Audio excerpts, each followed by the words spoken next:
Hello guys and girls, ladies and gentlemen, and welcome back to the Racing Line YouTube channel once again for another round of the RLTC Championship, another Monday night entertaining evening for you all who regularly join us, and welcome to all the new watchers who might have been sent a link wherever you are, whether you're watching with us on the Racing Line YouTube or Twitch, or of course over with our partners at VCO Esports YouTube and Twitch, who have been along with us for this journey, and of course back in the Jetta Cup Season 2. And we can't forget, of course, give a quick shout out to Kakala in the Twitch chat, who is VCO's resident photographer, who's been with us all the way through the season and posts amazing photos, by the way, on our website, which you can see below at theracingline.org. Shout out that man, because his photos are outstanding and brings another level of realism to this fun event that we put on every week. We are here for round 9, the races of California, race 25, 26 and 27. 27 races will have been completed by the end of tonight by these drivers in this championship. We'll go through a points rundown of the 24 races they've done so far, but let's get started with this week's RLTC Championship, powered by GT Omega. Of course, shout out to them, and you can get 5% discount on any of their products using our little cheeky code that you can see on your screen there, TRL. Nice and simple, 3 letters, 5% off any product you want on their website. Go for it. WeatherTech Raceway, Laguna, Seca, that is where we're at here in the USA, the final race for our American leg. And as usual, we join the stream. The stream goes live at the closing stages of practice. So there's about 7 minutes left of practice to give us a little bit of time to run down what's happened in the season so far.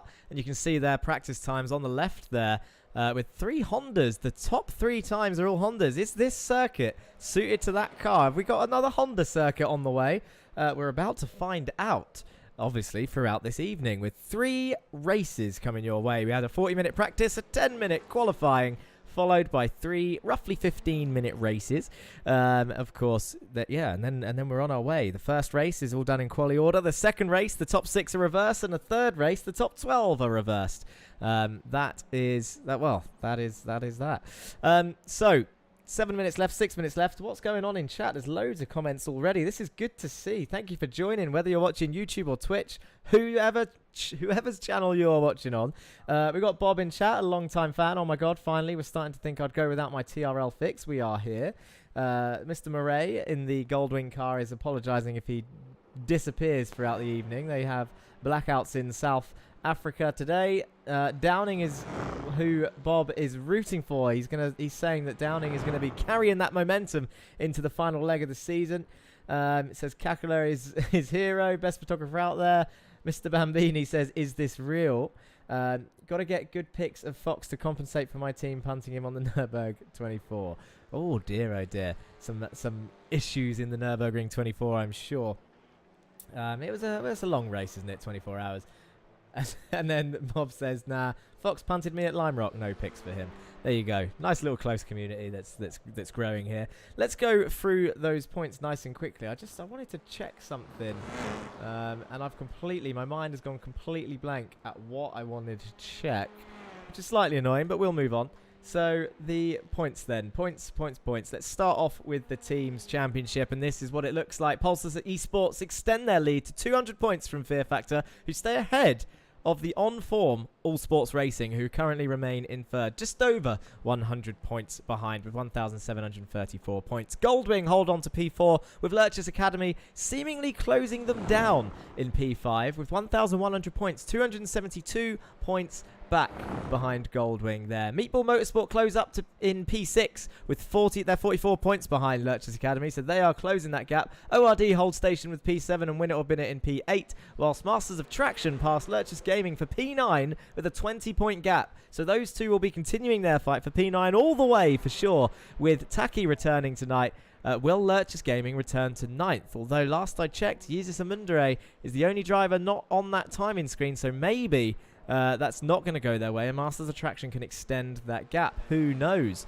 Let's have a look at the drivers' stand-ins then. Currently, your drivers' stand-ins look like this. It's Connor Mills who leads the way with 799 points, but Morgan Burkhardt is closing that gap to just 27 points so far there in P2, with well, with 3 rounds after this, we've got a total of 12, including tonight, 12 races to go and a 27-point gap after 24 races. It's crazy close between those 2 Audi drivers. Stephen King and Mats Borg Anderson move up to 3rd and 4th place, whilst retiree Damien Harris continues to fall. He's currently in 5th. John Bailiff is 6th, ahead of Marcel Frisch, just 10 points behind, and a further 10 points back in 8th is Kieran Dempsey. The Goldwing pair of Van Alst and Downing in P9 and 10, and the All Sports pair of Cranston and Huffman in 11th and 12th, whilst Eric Mannenveld moves up to 13th and Andre Marek falls from 11th to 14th place last time out. Ika Lequay, P15. And then, where are we? Andy Fox there and Joseph Gibson in P16 and 17. Only 2 points separating those 2 drivers, whilst Duncan Murray and Carl Ridley are in P18 and 19. If I just scroll over that page to show you the rest of the order, you can see Carl Ridley there, just behind Duncan Murray. 2 Lurchus Gaming cars together in 20th and 21st place. That's Caraday and Taki, both of those drivers here today. Jeremy Agard, 6 points behind Taki and 7 ahead of Fry, so fairly close in this area. 10 points behind Fry is Corpus, and 10 points behind Corpus is Burns, so a nice little train of 10 multiples of 10 there. We then have Donny Henriksen, Dan Blake, Sebastian Broberg, Dan Thornton, Jesus Mundere rounding off your top 30. And of course, with 2 retirements that we've seen this season, we see our 2 newcomers there in 31st and 32nd place. Christian Ribeiro starting last today in race 1 due to not serving his briefing instruction last time out at Watkins. So he will not be taking part in quali. He should not be taking part in quali. And then we'll see him start from the back in race 1. And how high can he get? What's going off? Sam Van Alst is saying that Morgan will catch Connor because he's a real wheel man. This track looks like Bart Simpson, says Kitty Cat. And then Jermo says, give me something to root for this race.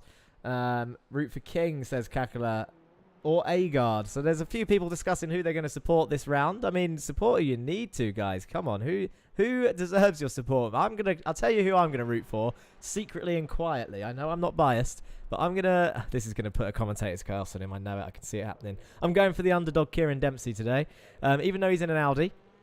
And the Audis look like they're going to be struggling. Do not discount Dan Downing, who's up there in P4 currently in practice in a Hyundai.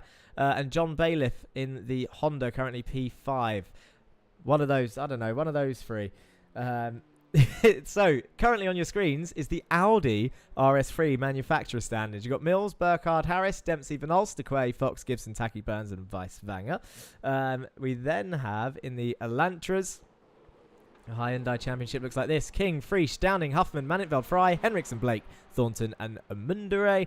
And then, of course, in the Hondas, we have Anderson, Bailiff, Cranston, Mayerek, Murray, Ridley, Caraday, Agard, Corpus, Broberg, our retiree, and Ribeiro, his replacement there. And that is pretty much a full catch-up of where we are at. And Morgan Burkhardt is out on track.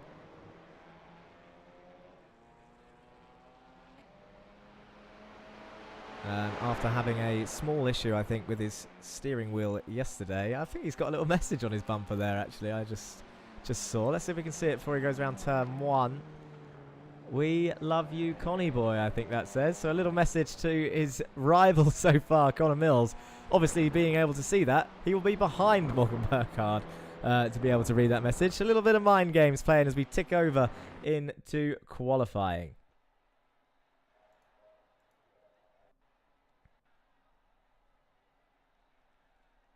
So their 10-minute qualifying is going to begin, and normally people just start flying out of this pit lane.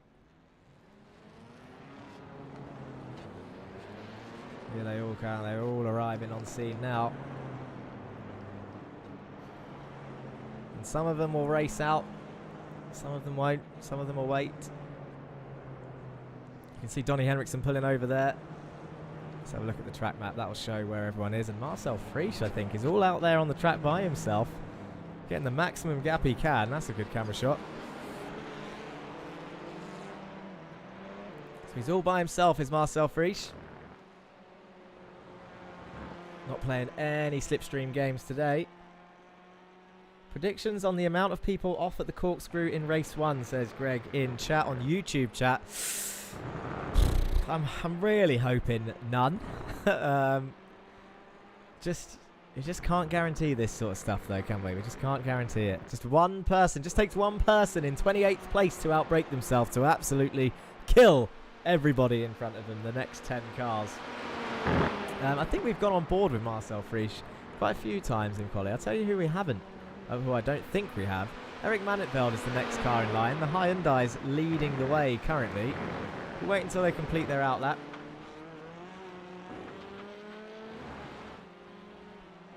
But I think we'll go on board with Eric Mannetveld for his first lap as we take a nice scenic panned shot of the crowd, rocks, dirt, trees, bushes. There he is as we come out from behind that hill and he enters the final turn. So Eric Mannetveld on board with that man.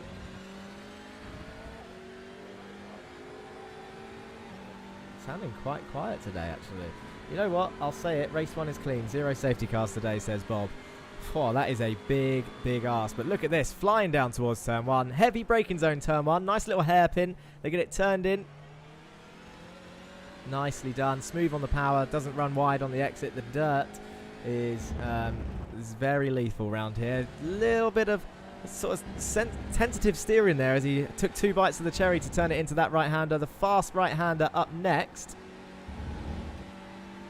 Nicely done. No 1x yet for Eric Mannetveld. It's going to be interesting to see. So this next corner, hard on the brakes, get it turned in, cambered in nicely here. You want to hit that apex and then accelerate as early as you can to get up that hill. Again, being careful of the dirt on the right-hand side as he climbs up the hill towards the blind left-hand kink. You need to carry as much speed as you can through there without hitting that sausage curve. And it is easy to run wide there, as we've seen Mr. Mannetveld do. I'm going to say that is a 1x, so this time is probably going to be invalidated. But here's the most famous corner, the corkscrew. You get it turned into this, dips right down the hill. We're going to see many people go off there. There's a lethal slowdown on the right-hand side there if you cut that corner, which they've all been instructed in the briefing to serve on the main straight. So they can't serve it through any of these corners or into the final corner, because they end up having to pretty much stop to serve it here. Into the final apex he goes. This is the last 90-degree left-hander, and he's back on the main straight.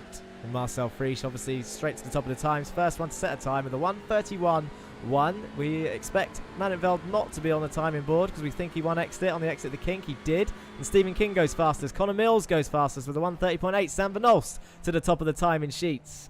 Carraday right behind him, 2/10. Good stuff from Carraday there. We're going to see that order change round. I am just going to have a look at something before I continue. Because that did sound... Well, actually, I'm not going to have a look at something. You tell me. That, to me, that engine sounded quite quiet. As we see Andre Mayerek go to the top of the times. Is it just me that has the volume down, or was the sounds... Does it sound pretty good from your end, audience? Because all I can hear is tires and the curbs, to be honest. Jake Cranston up there in P3. Andre Mayerek. This could be a career best qualifying for that man. As we see Morgan Burkhardt to the top of the times, just a couple hundredths quicker than Mr. Mayerek.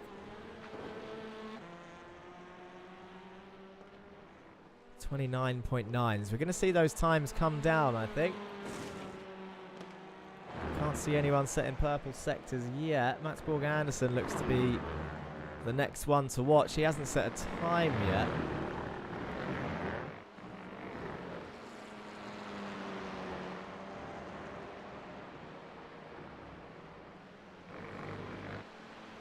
See him coming through in that Fear Factor Honda, flying through. Mannetveld does go on the timing boards. He goes up into 6th as King moves up into 3rd. Corpus in 7th. Sam Van Olst moves up into 7th, knocks him back down to 8th. That Honda looks to be going fast. I think he set a purple sector 2, so this should, as long as he didn't 1x, as we see Dan Downing, who Bob was rooting for, goes to the top of the timesheets with a 29.8. What can Anderson do? He comes around the final corner. He's only set 1 purple sector so far. It was sector 2. He hasn't gone faster anywhere else. 2 thousandths behind Downing is Andre Mayerek, and Mats Borg Anderson slots up into P9 on his first attempt. But 2 thousandths between those top 2. Andre Mayerek doing extremely well for ORD here.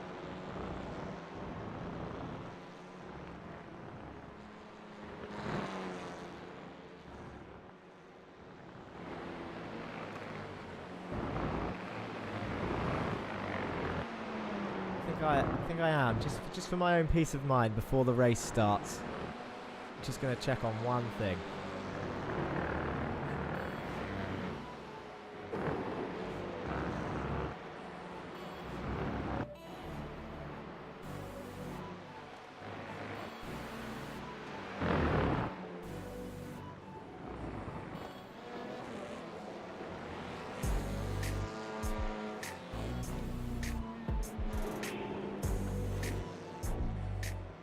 There we go, and it's as quick as that. We are back.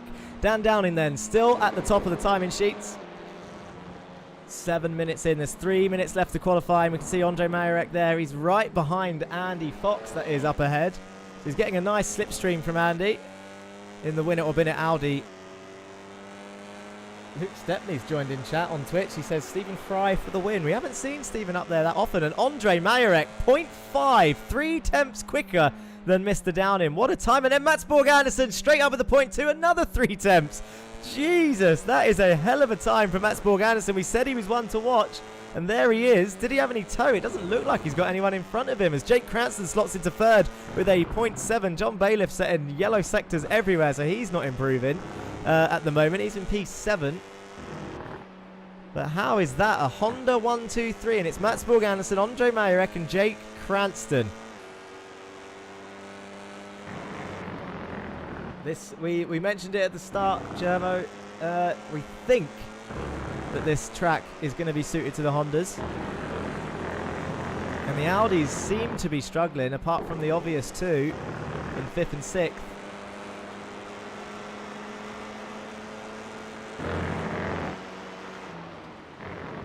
But Mats Borg Andersen straight up to the top of the times. And this is what your gaps look like. 2.5 tenths, half a second back. Connor Mills slots up into P3 there. Just slightly ahead of Cranston. And there he is. Behind Morgan Burkhardt. So the All Sports racing cars working together. And the good news, Christian Ribeiro has not gone out in qualifying, so he will be starting race 1 from the back, as he should.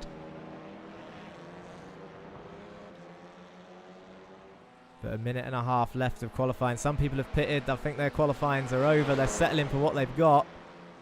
And Morgan Burkhardt slots up into P3. Jake Cranston goes up there with him in P4. So they both pass Connor Mills. That is exactly what they would have needed.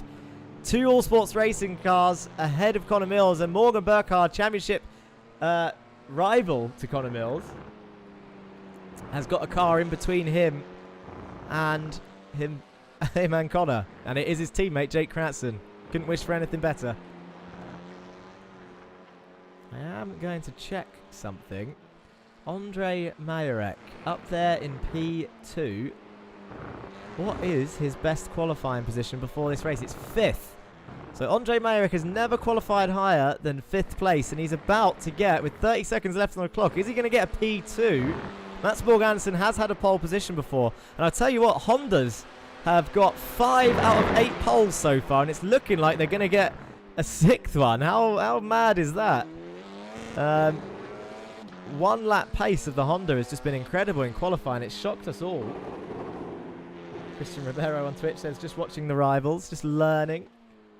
Jake Cranston, I think the only one out on track, actually, with Dan Blake with 2 seconds to go. There's Dan Blake for Win It or Bin It. And it ticks over into race 1.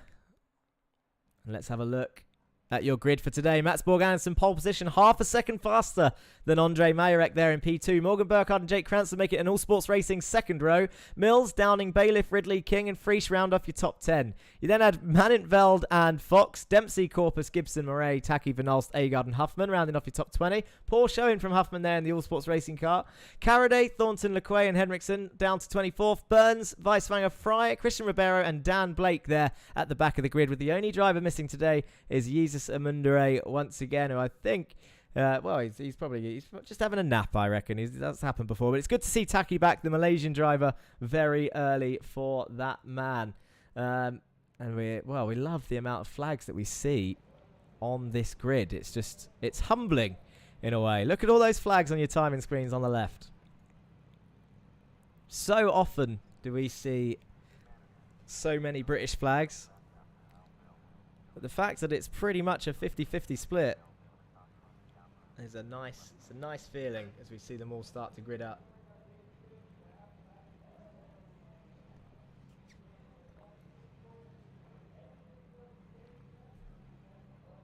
Sorry if you heard that. I was just taking a quick drink before we start.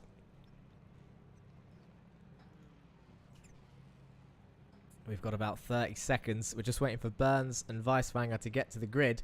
Look at all those touring cars. This is a great shot, actually, from the race marshal's post. Christopher Smith's joined in chat to support ORD. Andre Majorek for ORD in second place. But we know what the Audis are like on the start. Keep an eye out for Morgan Burkhardt. He's there in P3. He's got Connor Mills right behind him. The lights are out and away they go. Morgan Burkhardt did get a good start. Connor Mills goes to the right of Jake Cranston, so he's going to get that move done straight away as they head down towards turn 1. Here they go. Mats Borg Anderson is holding on. He's holding the inside line. He's getting pushed down by Morgan Burkhardt into turn 1, and Andre Majorek is being forced out wide as Jake Cranston sends it down the inside of Connor Mills to get that position back. They all come flying through turn 1. I need to watch how I say that. I've been called out for saying flying through too much, so you can call me out on that for the rest of the day. And they all seem to have survived turn 1, amazingly so. But here is your leader as Morgan Burkhardt drifts it round turn 2. That's not the fastest way around that corner, and it's going to ruin his run. Jake Cranston now is defending from Connor Mills. He's got Andre Majorek trying to fight. They're going to go 2 wide, 3 wide into the next corner, but Morgan Burkhardt holding them off nicely. Up the hill they go towards the kink. Connor Mills now ahead of Andre Majorek, who's got John Bailiff pressuring him, and Kyle Ridley up there in P7 in the Honda as well for Win It or Bin It, with Dan Downing in P8 and Stephen King behind him. Up 1 place, a load of those guys. Andre Majorek down 3 places. Dan Downing down 2. Into the corkscrew they go. This is the first time into the corkscrew for this race. Is everyone gonna survive? It looks like John Bailiff's made a move on Andre, and there's contact. Andre's round, and there's a big crash. Dan Downing's coming down the order. Who's gonna survive? What's gonna happen there? Is the track blocked? It doesn't look like it. I think there was only a couple of cars involved in that. Kieran Dempsey looks like he's going slower, so I wonder if he had any issues there. And Andre Majorek goes to the pits after a career best qualifying. Dan Blake has also had a crash. And look at that, Joe Gibson on the inside of Kieran Dempsey into the final corner, pushing Marcel Friesch along. Down the back straight they go. On to the main straight. Joe Gibson, Marcel Friesch. Is Marcel going to send it to the inside? He's on the inside of Joe Gibson here. Down in towards turn 1 they go. And the outside line is very weak here. Can Marcel get it done? He's on the power. He gives him room on the exit. That is what we like to see. Marcel, one of the cleanest drivers on the grid. Still side by side with Joe Gibson. Into turn 2 they go. And he's going to hold it. Now they're going to go into the fast right. This is going to be a risky move for Marcel if he can get it done. This is what it looks like from Kieran Dempsey's car. So Marcel has cleared him, and Kieran is on the inside of Joe Gibson as well. Mod Taki getting a brilliant view of this from behind. Kieran Dempsey on the inside of Joe Gibson. They nearly touch. Forced out a little bit wide is Joe Gibson for the ORD car with survival on his mind. The only car out so far is Andre Majorek, who is in the pits. Joe Gibson backs out of that into the kink. They've been warned against that.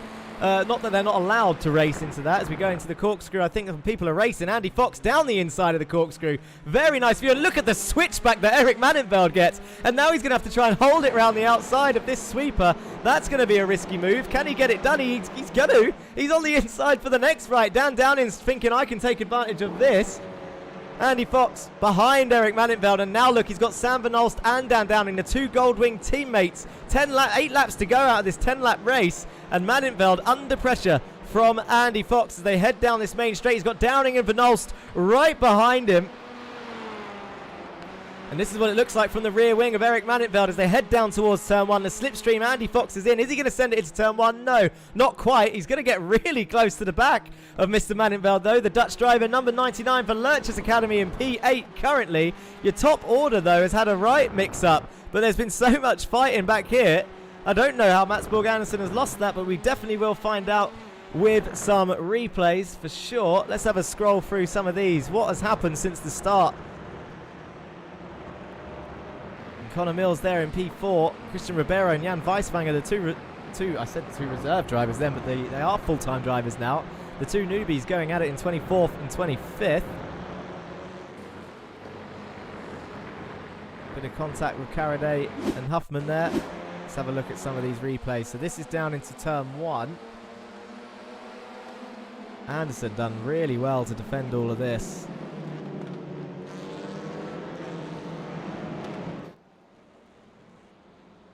of cars swooping through there. Connor Mills on the inside of Cranston. Bailiff around the outside and Majorek. Into the sweeping right they go. Jake brave to turn in there, but gets the run. The outside line strong there. But what happened to Andre Majorek? We might as well just stay with this, because it happened at the corkscrew.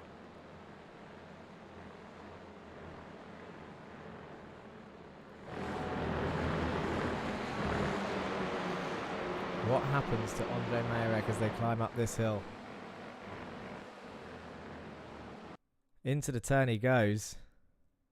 Did he break on the dirt? He looks to have survived there. Is it a send from Bailiff? Has he just outbroke himself? Oh dear, it was. It was all Andre. He wasn't forced there. He's just outbroke himself and down the order he goes. And John actually done all right to survive that. He actually stays ahead of everybody. So, that wasn't as bad as we thought. Dan Blake. We didn't see what happened to him.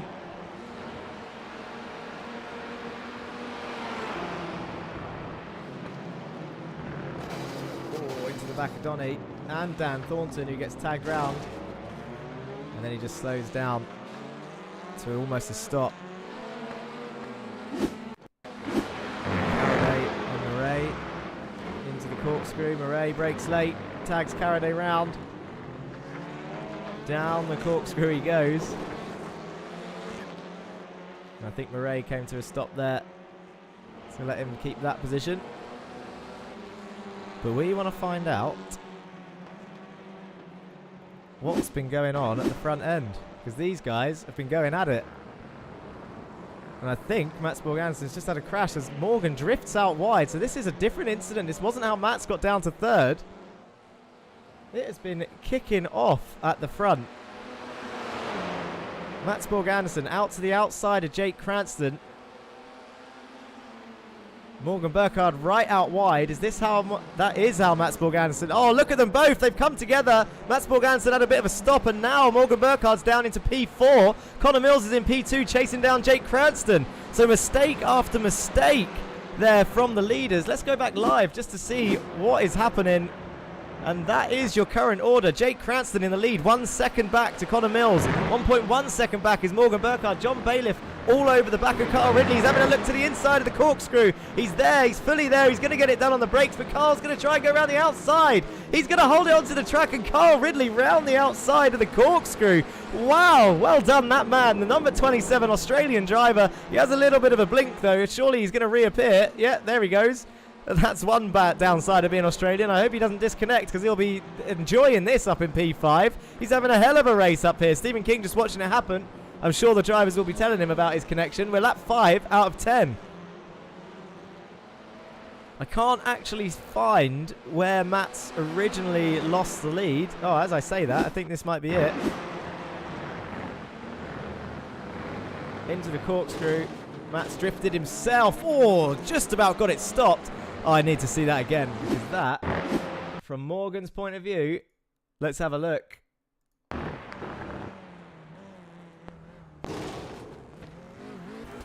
Beautiful. Couldn't ask for a better handing of the lead, but now it's all changed, as Connor Mills has shut the gap to Jake Cranston to 7 tenths, but Morgan Burkhardt will be keeping them in sight. Marcel Friesch chasing down Andy Fox. I think this was the other way round earlier, so I think Andy's been making moves. He's up into P10. Dan Downing is struggling for race pace. He was quick in qualifying. He's now down 7 places from where he started.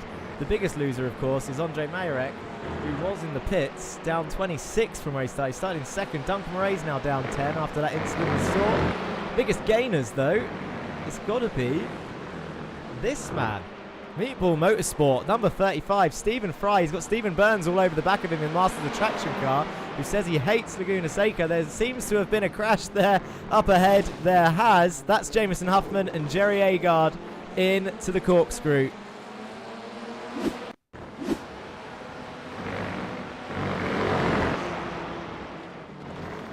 Oh dear, Jameson Huffman just straight into the back of the Swiss driver, who's got a very nice rear wing, actually. It must be said. And then they reverse back on, trying to get back into the race as soon as they can. You hate to see it, but on the plus side, we get a nice shot of that rear wing that he's beautifully designed since the last time we've seen that car.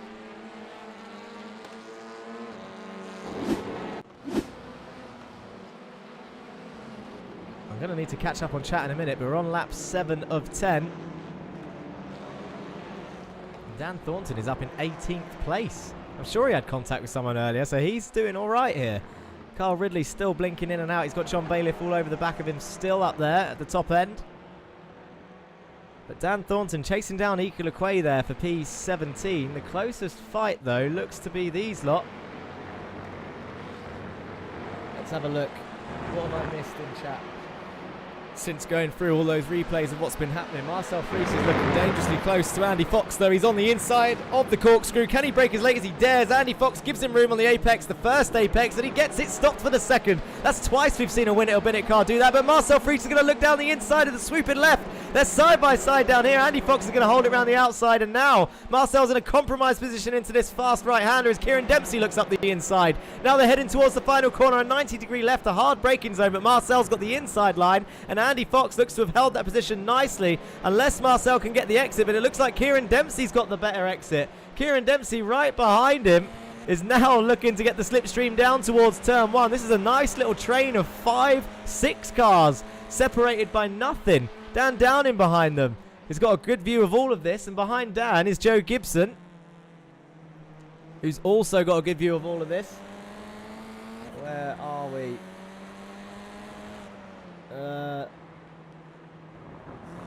Bob says check them for performance-enhancing drugs. Alt for Norgay says Germo. That was when Mats Borg Anderson was in the lead. A load of drift comments because of how much people are losing the rear end. Is that a type? Is this a Type R race? It's not a. In terms of the track, if that's what you're asking, in terms of Type R, it does look like this Laguna Seca was suited to the Hondas more. But saying that, you have got these two Audis up in second and third as per usual.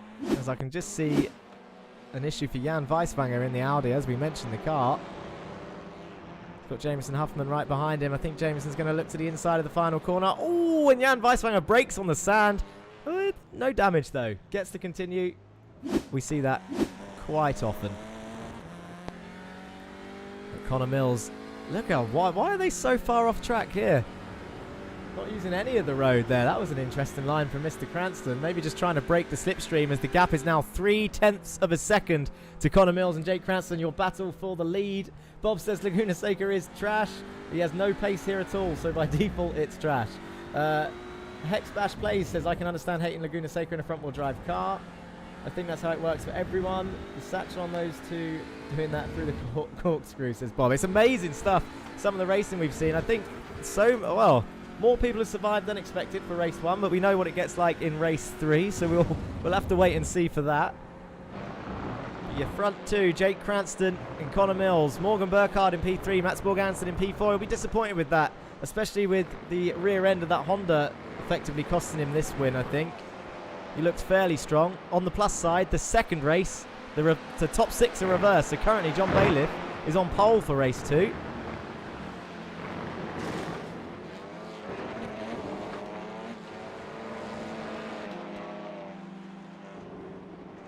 Dan Blake and Huffman swapping places in 25th and 26th.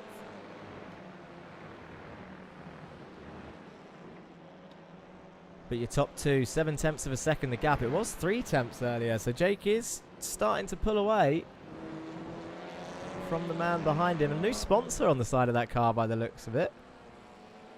So some sponsorship changes at All Sports Racing, maybe some new funding. And this is what it looks like from behind Jake Cranston's car, so down towards turn 1. We're on the final lap now. The white flag is out.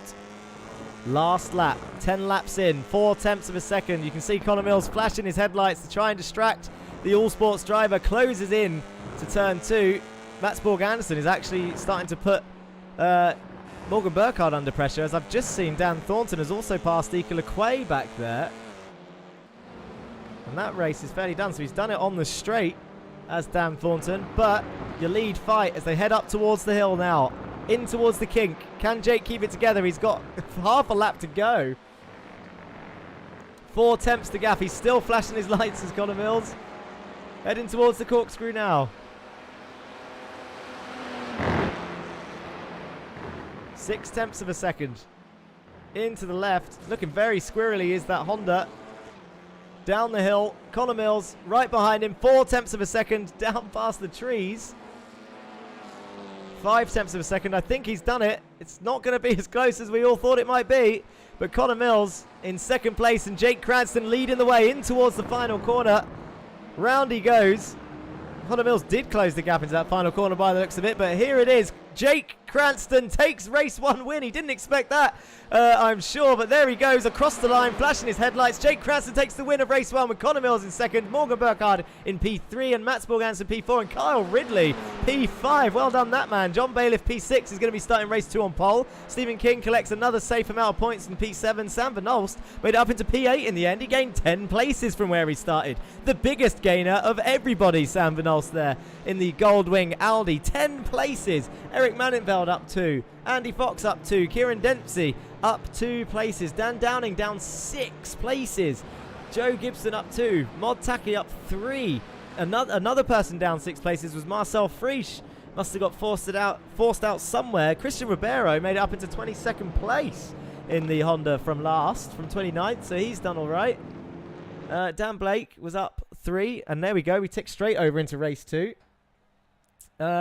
Sam didn't start from the back today, Martin, but we need to get this grid done. John Bailiff, Carl Ridley, your front row. Anderson and Burkhardt, second row. Mills and Cranston are your third row. King, Van Olst, Mannenveld, Fox, Dempsey and Downing, your top 12. Gibson, Taki, Corpus Frisch, Thornton, LeQuay, Fry, Burns, Henriksen, Ribeiro, Murray and Huffman. Blake, Agard, Carraday, Majorek and Weiswanger. Andre Majorek, 1 to watch. Second fastest in qualifying, is about to start 28th place. We know the tactic by now. What will he be aiming for? He should be aiming for 12th place in this race so that he can get a reverse pole. That will be the best bet for that man.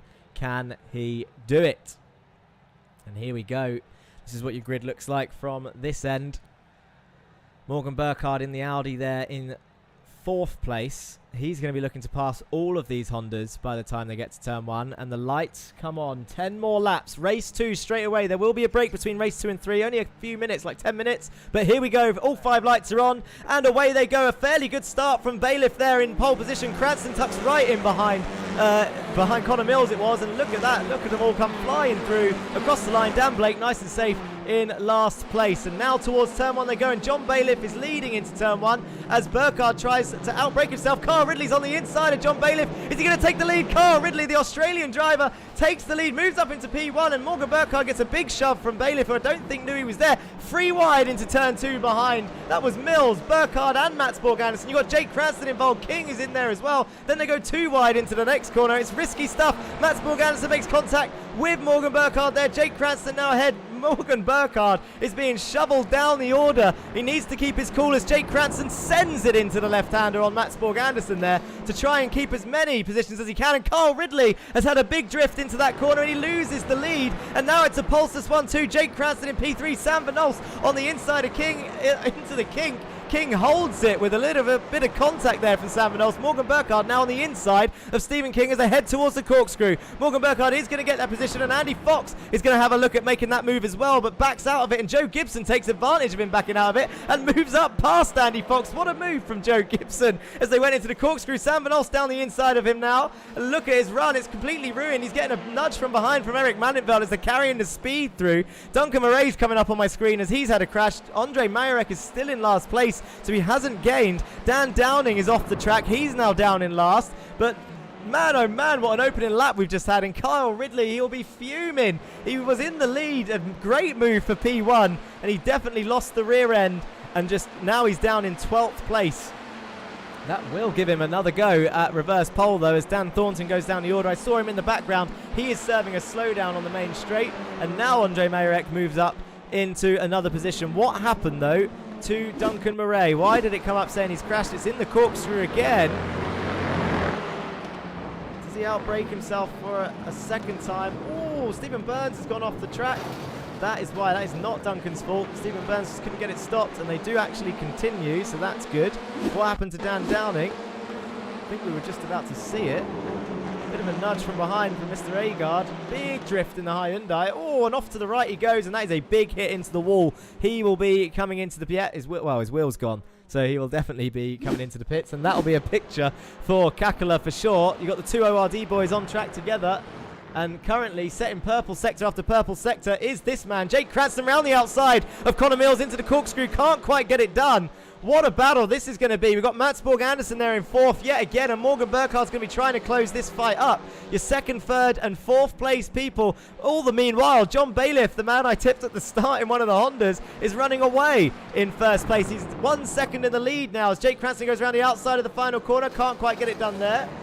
Connor Mills forcing him out there, and Matsborg Anderson gaining that position. Jake not fully alongside, but you could say that he was entitled to some room there.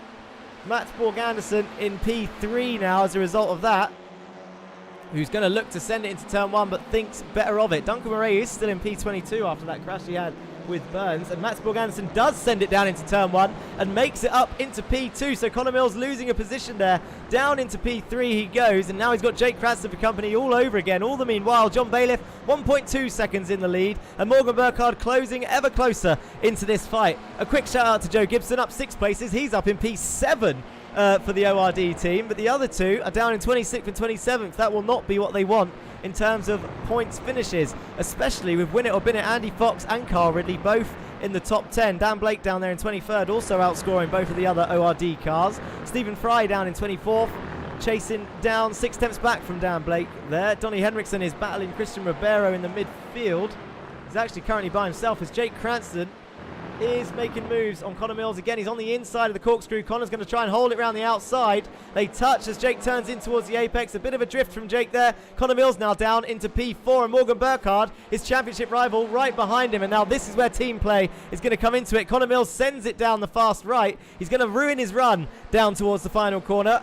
As a result of trying to make that move, he's going to force Morgan Burkhardt to the outside. He pinches him on the entry to the corner. He gets it turned in and accelerates out. And now he's got the slipstream from the All Sports car, who's going to try and do everything he can to let his teammate back past. This is the championship fight that you are seeing on track, but at the moment it's 2 versus 1. Jake Cranston leading the way. He's going to open up the inside towards turn 1 and swoop down diagonally across, but Connor was wise to it and broke nice and early. He's still got Morgan Burkhardt there, but I said it was 2 versus 1. It's becoming 2v2 as Stephen King starts entering the fray in the Pulsar Esports Hyundai. We haven't seen a team fight like this for a while as Matsborg Anderson closes down on John Bailiff up there in the lead. It's 4 tenths the gap now, 2 tenths the gap even. That is closing fast. What has happened up here? John Bailiff must have made a mistake. Has he lost the rear end of that Honda? Because Matsborg Anderson is trying around the outside of turn 3. And up the hill they go towards the kink. He done well to defend that. Dan Downing was involved in that fight somehow. He's a lap down and needs to move right out the way of this championship fight. He comes to a stop just before the kink,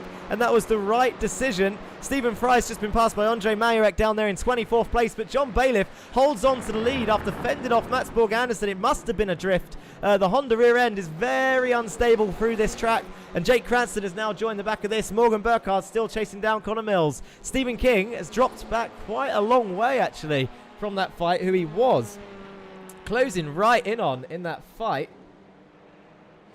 I just don't know. I don't know who to root for, guys. Let me know in chat, wherever you're watching, VCO Esports, YouTube or Twitch, or the Racing Line YouTube or Twitch. Who are you supporting right now? I missed out a comment earlier. It was from Matalinius, the VCO emojis. He's always joining, and I greatly appreciate it over there on VCO Twitch, I imagine, as Eric Mannenveld and Andy Fox are side by side down towards turn 1. Look at this. 2 Win It or Bin It cars, Virtus Alertus Academy car. Into turn 1 they go. Eric Mannenveld's got the inside line. That is the best line through turn 1. And Andy Fox slots in behind as to not lose any position. Stephen Fry and Dan Thornton are going at it towards turn 1 as well. I think Thornton might have just made that move, and Weisbanger sends it down the inside as well, with the front end of that Stephen Fry's Meatball Motorsport Hyundai looking a little worse for wear there. Matsborg Anderson still all over the back of John Bailiff. This is what it looks like on the back of John's Honda. Matsborg Anderson just, I don't know if it's slipstream or just, he's just keeping his cool together. In towards the kink they go. John gets a better exit out there. It's really hard to follow through turn 6, the kink.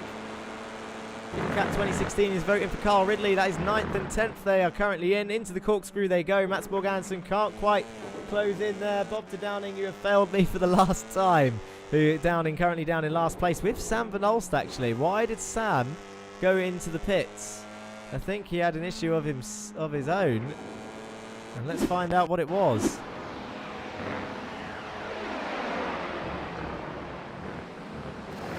Oh dear. That's what that is.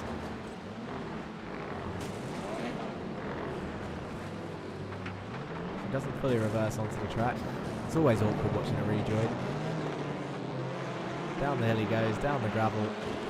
And he comes into the pits as a result of that. Car looking a little worse for wear. Let's go back live. Lap 6 out of 10, 4 laps to go. No safety cars today. Touch wood, we don't get one in race 3.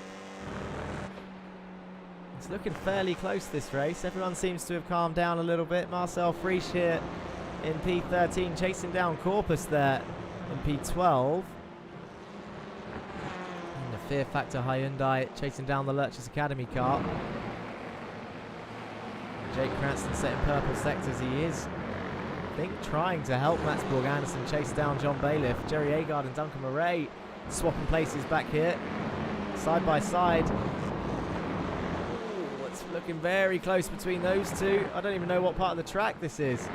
It's up towards the kink. Duncan Murray on the inside towards the kink. It's very risky to race through here. Jerry gives him room and they make it through. Side by side, the Swiss driver on the outside of the South African sweeps round into the kink and keeps that position for 20th place. And Dan Blake nearly outbreaks himself into the back of Jerry Agard, but he gets the move done on Duncan Murray, and I can see one man in the pits once again in race 2. His race 2 woes continue. It's Donny Alpha Henriksen.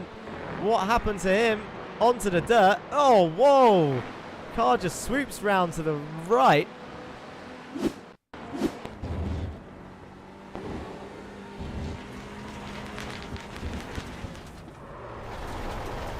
Interesting stuff from that Hyundai, but there it is. Oh dear, every time we cut away from a replay it all starts kicking off. Mats Borg-Andersen and Jake Cranston are through on John Bailiff, taking the lead. Connor Mills up into P3. Let's have a replay of this then.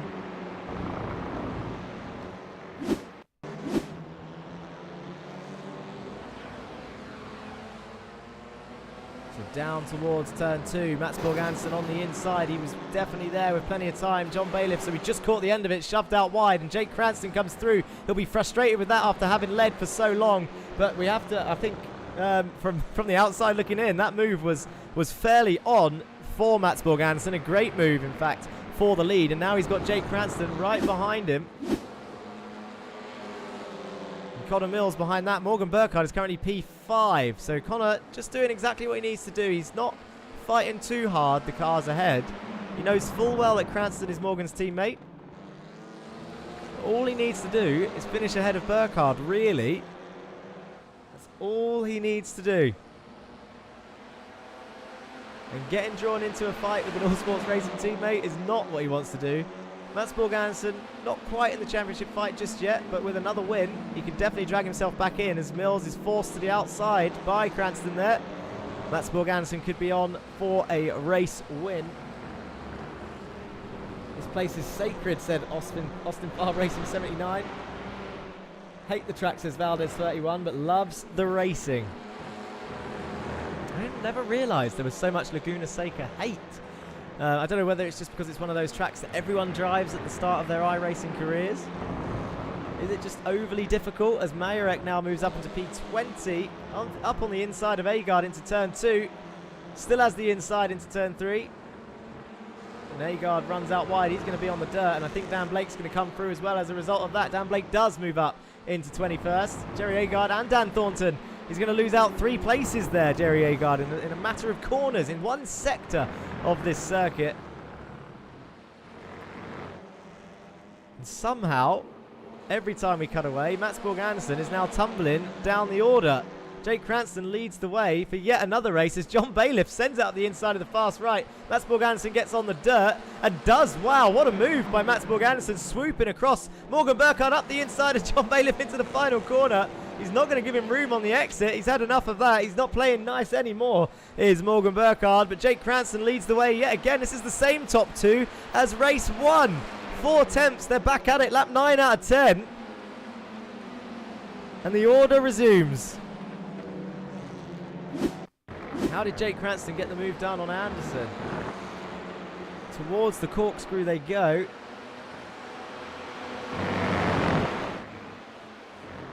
Just goes, sweeps round the outside. That's Borg-Andersen pretty much coming to a stop on that first apex. But a brilliant move there for Jake Cranston to take the lead, and Connor Mills goes through on the inside of the sweeper. Interesting stuff.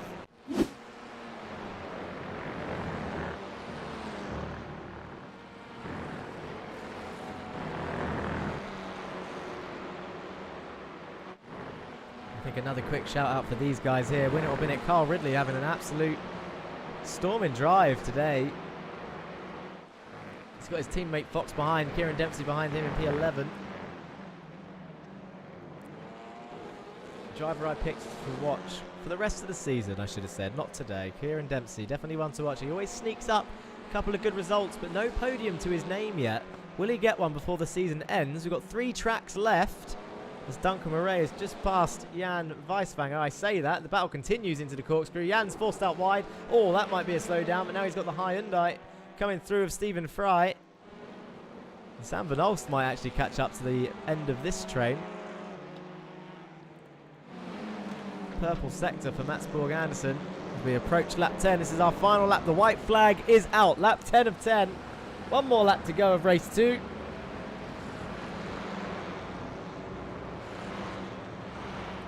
And again, everyone bar 1 or 2 people surviving.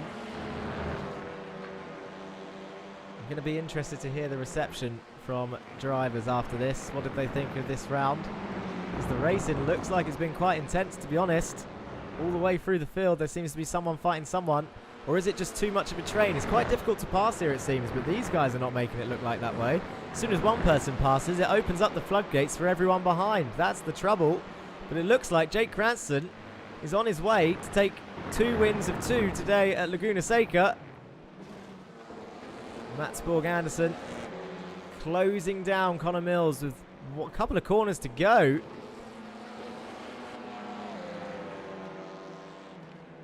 Into the sweeping right, down towards the final corner. Is Matt's going to have a look up the inside of the final corner? He thought about it. Connor Mills defends, forces Mats Borg-Andersen round to the outside. Sam Van Olst does catch up to the rest of the train. He's just past Fry. Mats Borg-Andersen round the outside. He's got to run down towards the line. Who's going to cross it? Jake Cranston wins race 2, but who's going to cross it first? Mats Borg-Andersen or Connor Mills? Oh, it was close. Neck and neck for P2 and 3, pretty much. Morgan Burkhardt there in P4. John Bailiff and Stephen King, P5 and 6. Joe Gibson, cracking round for Joe. P7 there for the ORD car. Eric Mannenveld, another strong performance from him for Lurch's Academy. And going back to the constructors, there was one team who needs to watch their back for Lurch's Academy. I don't know if you can remember who that is, but currently Lurch's Academy in this race got an 8th, a 12th and a 15th. And the rival team they're closing down were 24th and lower. They will be coming under pressure from that team if Eric can keep carrying. Ika's had some strong performances. But that is race 2 over, and we're into our 7-minute break. Bailiff got absolutely muscled out. He did. That's what happens. As soon as one car gets through, they all start following through.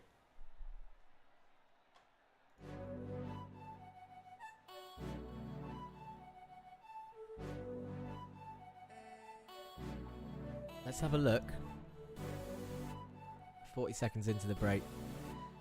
It's chill out time before one more race of the same thing with the top 12 reverse this time. But let's have a rundown of our race results. Not Honda results. There we go. The full race results. This is how race 1 ended. Jake Cranston, win number 1 of the day. Connor Mills P2, Morgan Burkhardt P3, Mats Borgansen P4, Ridley P5, John Bailiff P6, King P7, Sam Van Olst P8, Mannenfeld P9 and Andy Fox P10 with Kieran Dempsey and Dan Downing just outside of the top 10 there in 11th and 12th. Joe Gibson, Taki, Corpus, Frisch, Thornton and McQuay rounding off your top 18. And then you got Fry up there in 19th, who beat Stephen Burns in the end. Donny Henriksen 21st, Christian Ribeiro in 22nd, Murray 23rd, Huffman 24th, Blake, Agard, Caraday, Majorek, and Weiswanger. Majorek going to be definitely disappointed with that after starting P2. And then your race 2 ended up looking like this. The top 2 very much the same. The only difference being Mats Borgansen and Morgan Burkhardt swapped round from race 1. So Jake Cranston another win, Connor Mills P2, and Mats Borgansen P3 just ahead of Morgan Burkhardt. John Bailiff there and Stephen King in P5 and 6. Joe Gibson P7, Mannenfeld, Ridley P9, Fox P10. So Ridley 2 top 10s. Kieran Dempsey P11 again. It'll be interesting if he finishes P11 in the next one. Corpus, Frisch, Taki, LeQuay, Huffman, Ribeiro and Burns. Ribeiro up into P17. He's having a good round today. Compared to Watkins, he's not doing bad. I haven't seen him get involved in any incidents, which is good. And Stephen Burns up there in P18, so he had a better race than race 1. Caraday P19. Majorek made it up to 20th. Didn't quite make it to 12th, but 20th will be a better start than last for race 3. That is for sure. Blake there in 21st, Agar 22nd, Murray and Van Olst down in 23rd and 24th, Fry 25th, Weiswanger, Thornton, Downing and Henriksen rounding off the field. Dan, Daniel and Donny, all the Ds at the bottom. Duncan and other Dan outperforming there up in 21st and 23rd place. Andre Majorek joins in YouTube chat, says corkscrewed. Yes. And we watched it back. Just in case there was contact. It would have been gutting if there was. But it was just a hard break from that man.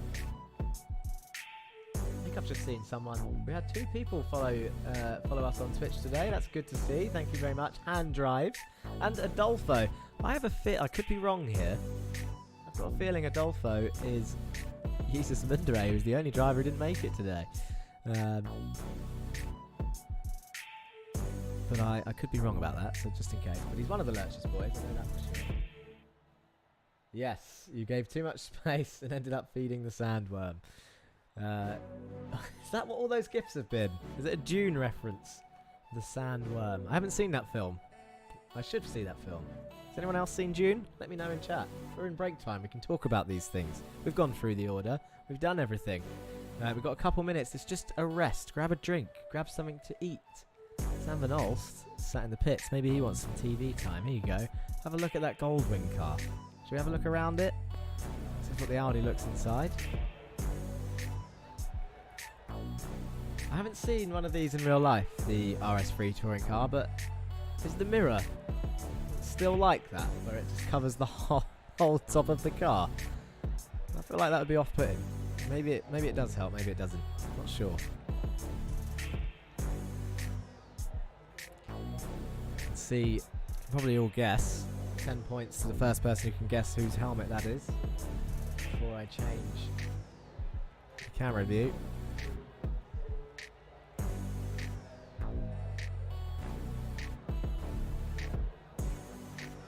Kakala in chat, in Twitch, moaning at me, saying I chose the wrong time of day for this race. Can't get very good corkscrew picks, not the iconic ones anyway. Are you talking about a lovely sunset? Is it a sunset corkscrew picture that you want? Oh, Sam Van Olst is going out on track. He must know that he's being watched. Also, the boys threw way too much sand on the track there. That is probably more true. That's the most accurate thing. Is the boys just dust clouds into the corkscrew every lap. There's another car on track, and it's Kieran Dempsey in the Meatball Motorsport Audi. You got 1 minute left, guys.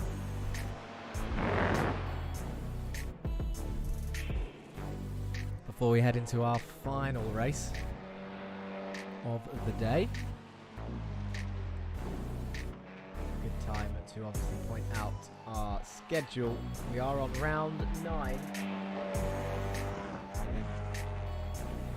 Our final race in the American leg before we go to a break week. And then we head off to Interlagos. And then a short, stressful flight over to Japan. And then a nice flight south down to Australia for Phillip Island. So the Audis looking like they're on the back foot today to the Hondas. Only ever so slightly, but enough. Phillip Island, last time we went there during testing, the Audis looked very much to have the advantage. So that'll be interesting to see what happens in that round, to be honest. And then, of course, the celebration is not mandatory, but a nice little 100-kilometer race back first. Tip over into the final race.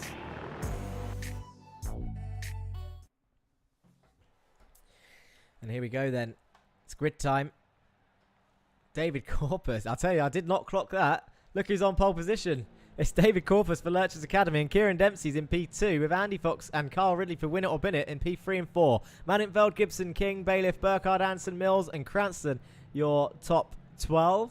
We've then got Friesch, Taki, Lequay, Huffman, Ribeiro, Burns, Caraday, Mayerek, Blake, Agard, Murray and Vinolst, Fry, Weiswanger, Thornton, Downing and Henriksen rounding off your top 29. But what a front row that is. We have not seen that before.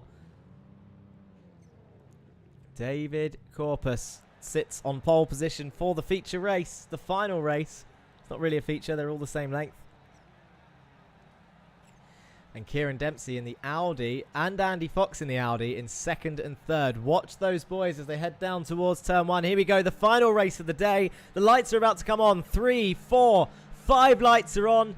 Off they go, and now everybody's going to pull away. Look at the start that Kieran Dempsey and Andy Fox are going to get. Andy Fox looks to have had the run there as they head down towards turn 1. They all start jostling down. Over the brow of the hill they go, and look at that. Kieran Dempsey's going to take the lead. Andy Fox is going to go right out wide to try and go around the outside of Corpus. Morgan Burkhard there is on the inside of Manintveld. Bailiff's on the outside of that. King's on the outside of that, and Connor Mills is going to try and follow Burkhard through. Carl Ridley's off the track again.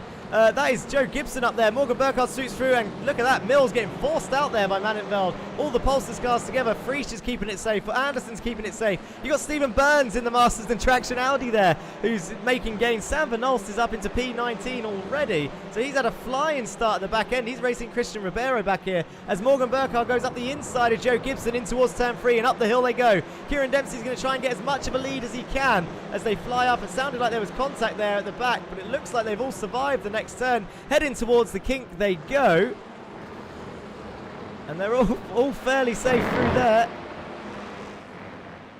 Into the corkscrew.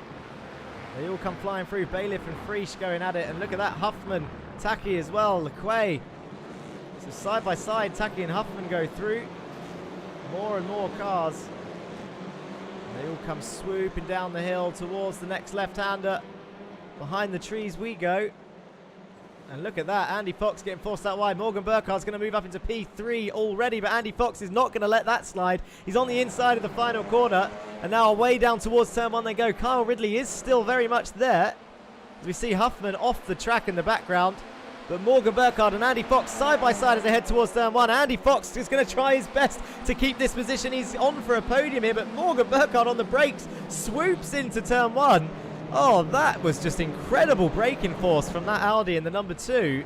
And moves up into third, and now he's got Corpus for company. Kieran Dempsey currently leads the way by 1.3 seconds. Is that enough? You've got 8 laps to go. Sam Vinolst is currently dropping down, as is Taki, so I think there's been a bit of rubbing back here. Taki and Huffman are side by side in towards the next kink, and look at Sam Vinolst on the inside of Caraday on turn 4, just about stops in front. Stephen Burns, I think, has lost a few positions. Sam Vinolst is up 7 places from the start, but Morgan Burkhard is up 6. Doing everything he needs to. His teammate, who's won both the races so far, is stuck behind Mats Borg Anderson here in P12. Mats Borg Anderson is going to be wanting to fight that as much as he can.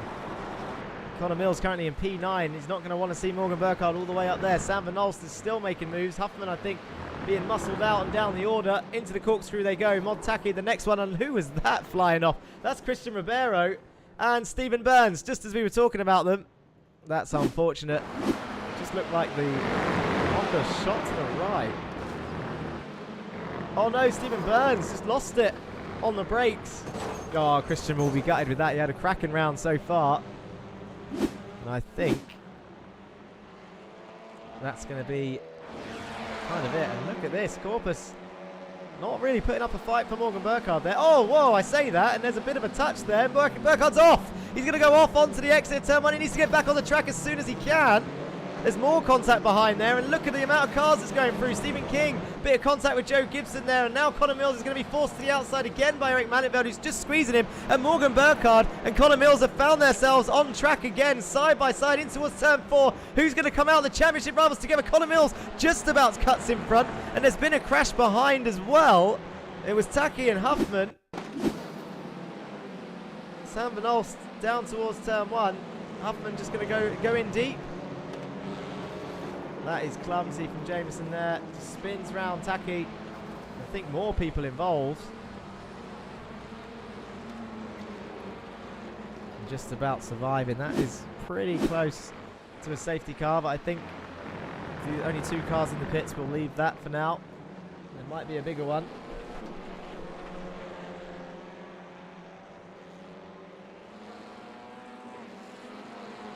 Connor Mills, P7, Morgan Burkhardt right behind him, your championship rivals down in P7 and 8. Eric Mannenfeld, it has to be said, has been putting up a massive fight for this P6.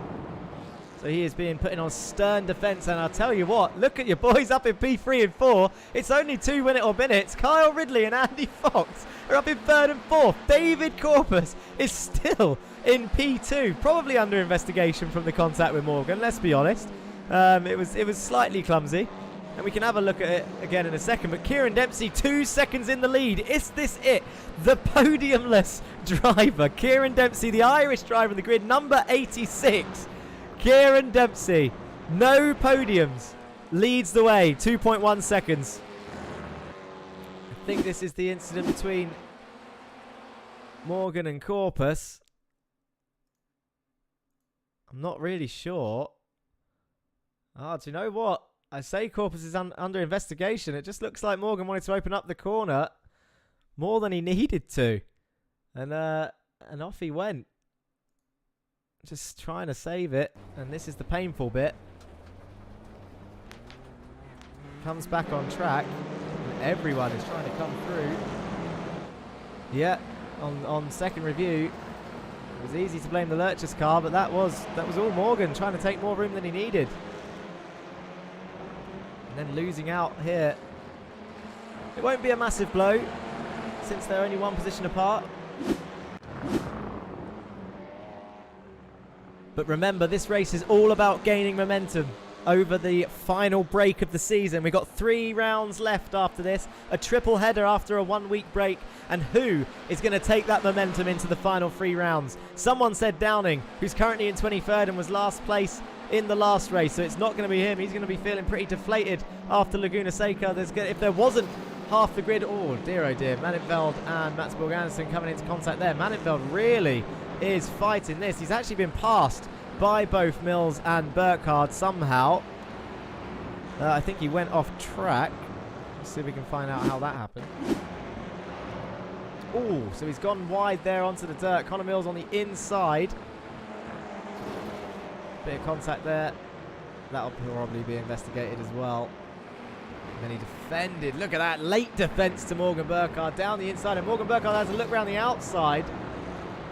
Bit of contact there. Shuts the door. It's feisty stuff from these two. And then Mannenfeld tries coming back through Burkhardt. Frisch and Gibson there up the road. Made contact by the looks of it. Ooh, Gibson round. Sam Van Olst off. Is Gibson alive? He is alive. Comes back on, flashing his lights. Marcel Frisch went off track.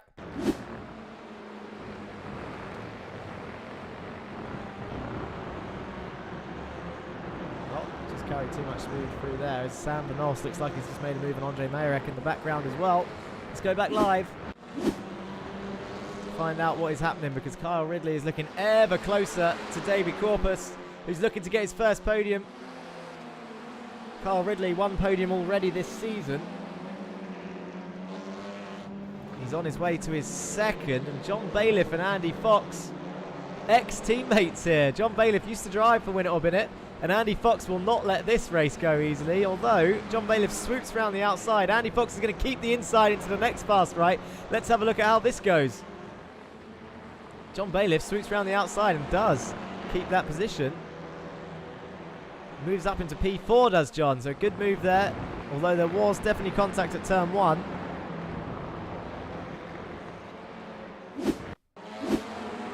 Have also been going at it. Mats Borg Anderson and Jake Cranston both behind Eric Mannenfeld into the fast left, swooping into the fast right. The two Hondas side by side. All Sports Racing versus Fear Factor. They're fighting in the team's championship. They're fighting in the manufacturer's championship. And Mats Borg Anderson slots into the front.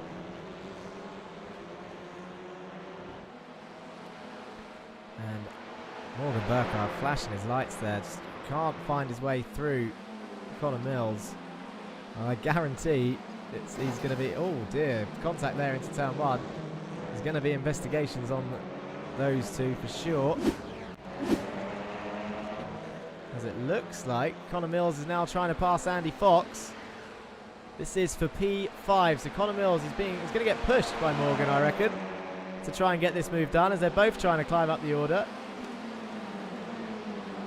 I'm surprised that Morgan was pushing his championship rival, though.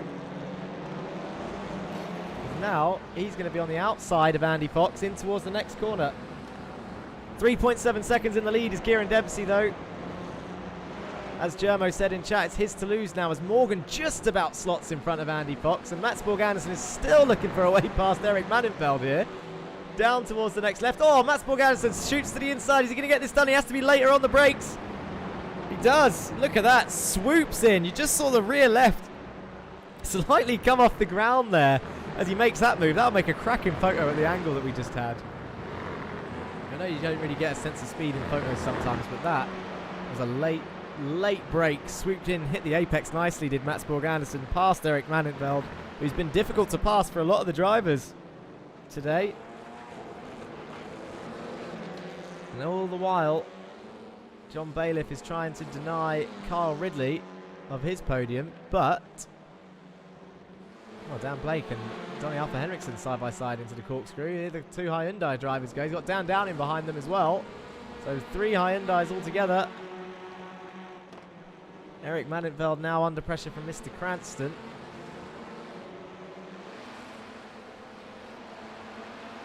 Down the back straight they go. Cranston looks a little bit far back to get that move done. This is how these guys exited that corner. This is the nose of Donny Alpha Henriksen trying to chase down Dan Blake for 20th place.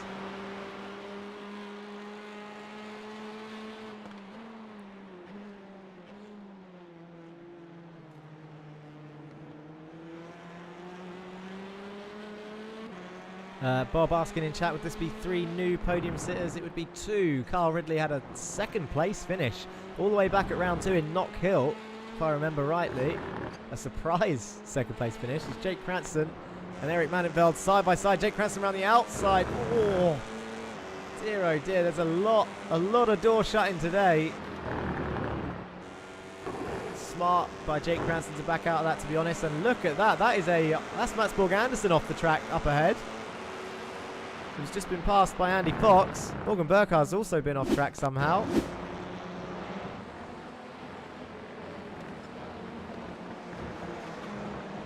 It's too much curb. Bounced wide. Oh, really wide. Over to the left-hand side of the track. He's going to keep the speed, though. We're going to see what happens to Mats Borg Anderson. Eric Mannenfeld tried passing him. And I think at the top of this hill, should see what happened to him. He turns in. Oh no, it wasn't here. I'm sure we saw him off. There we go. Bounced off the curb. Out wide he goes. Right out there. Drifts it. Tries to get back on track. Loses a load of positions. These two side by side down towards turn 1. John Bailiff, Morgan Burkhardt trying to get the move done. Morgan holding him tight. Tries to go around the outside. This is a risky move every time. But Morgan is absolutely racing for his life today.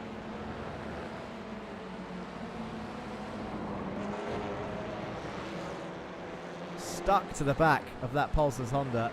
Trying to find his way through, but just can't. It's so frustrating. When you know, you just know that you've got the pace. And this is the move for P2. David Corpus, Kyle Ridley. So he's going around the outside of the corkscrew. Down towards the corkscrew they go. Kyle Ridley on the outside of Corpus, who breaks nice and late, holds the inside line. Kyle Ridley round the outside, has the inside for the next corner, and up into P2 goes Kyle Ridley. Great stuff. Lap 9 of 10, and this is Jake Cranston trying to pass Matsborg Anderson. Eric Mannitveld around the outside of Andy Fox into the final turn. It's 2x2 as they head onto the main straight. It's our final lap. 4.3 seconds in the lead is Kieran Dempsey. We haven't seen him all race, but we need to give a shout out to that man. Matsborg Anderson on the inside of Eric Mannitveld now. Marcel Friesch, I think, is involved in this. He's side by side with Jake Cranston. As we're on board, we couldn't see it, but Marcel Friesch around the outside. Oh, there's contact. Eric Mannitveld and Jake Cranston come together. Marcel Friesch is going to have to back out of it. Stephen King is going to look to pick up some places now as Marcel Friesch goes off the track. Stephen King's right on the outside. Eric Mannitveld, I think his car's damaged. Look at the squirreling on that Hyundai. Is he going to spin? He's definitely got damage. He's trying to keep control of that car. Eric Mannitveld, look at him squirming that car. That car is absolutely broken. He's going to try and bring it home. He needs to try and bring it home. It's the last lap. Oh, it's nightmare for the Lurchers Academy driver who's had a really strong round, but that damage is going to cost him massively. And I wonder whose fault it was out of him, and Cranston will have to have a look at it after the race. The final lap now. Kieran Dempsey's coming into the corkscrew. Kyle Ridley's coming into the corkscrew. Corpus is behind. Connor Mills is in P4, just ahead of Morgan Burkhardt in P5. But Eric Mannitveld trying to squirm this car back. And now he's got Caraday, Stephen Fry, Jerry Agard, Dan Downing. They don't know he's got damage. They're trying to work their way round. That damaged Hyundai is absolutely wounded as Kieran Dempsey comes into the final corner. There's someone off. That's Dan Blake, who's been tagged round by Jerry Agard. But Kieran Dempsey comes round the final corner. Here's your man, the Irish driver, number 86, is going to cross the line for Meatball Motorsport and take a win for Meatball Motorsport. His first podium of the season. 3.8 seconds in the lead. He goes straight to the donut zone. Kyle Ridley comes home in P2. Everyone needs to stay away. He's going to wait. He's engaged the limiter. There is your race winner, Kieran Dempsey for Meatball Motorsport. Kyle Ridley takes another P2, his second of the season. And David Corpus comes home in P3. I think he's given up on the donuts. Maybe he couldn't find reverse. That's how he's going so fast.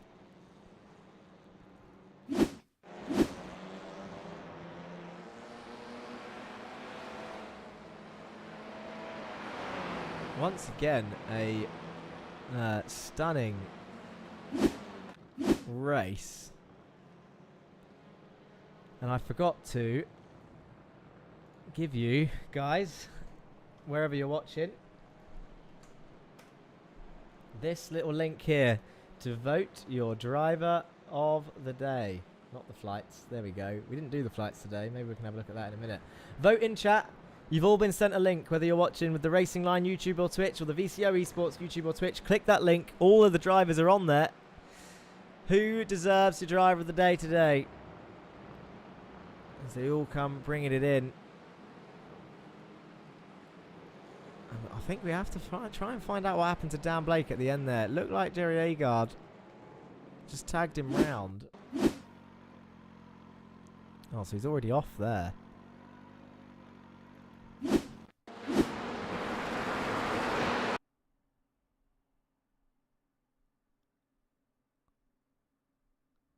Eric is doing a sterling job keeping that car in a straight line. Jerry, I think, just got into the back of Dan. There. And Dan just goes straight off the track.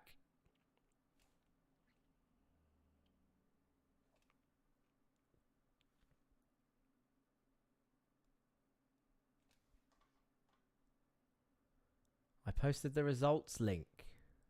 There are no results.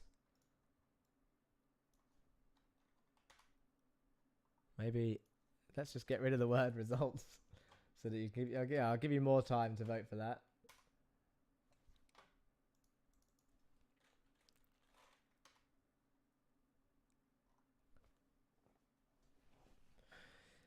But yeah, a clumsy end there of people trying to get round Erik Manintveld, who just, oh, what a last lap for that man, the Dutch driver.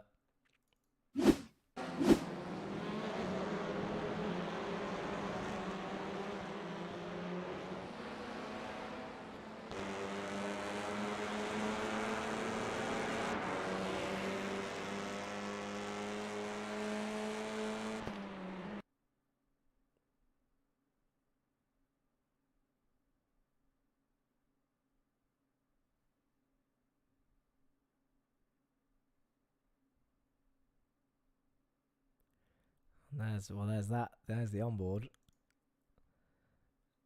And then you're going to see his steering is absolutely done so well to it. Look, now he's realised his wheel's broken. Look at the wheel work. Drifts it round this corner. Goodson Parent says Cranston not at fault. I'm inclined to agree after watching it. It was far back, but at the same time, it was very open. Manintveld just coming across towards the apex, but we'll all look back and share an opinion on it, of course, after the race when we go through in the stewards' room.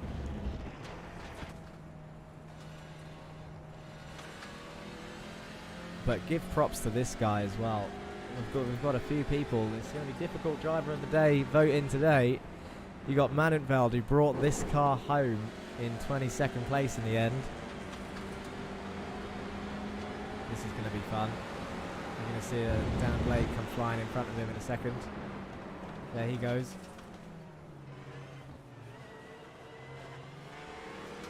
Got Kyle Ridley up there in P2. You've got David Corpus for his first podium for Lurchus Academy. His first podium ever. A new driver to the season. All this contact there for Manintveld. But at the same time, this man, Kieran Dempsey.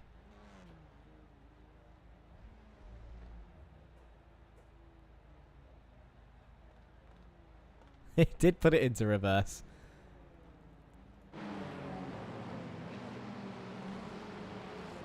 But he gave up. No donuts.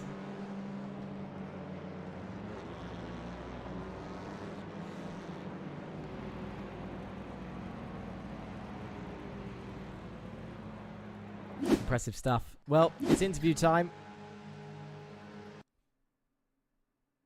It is interview time.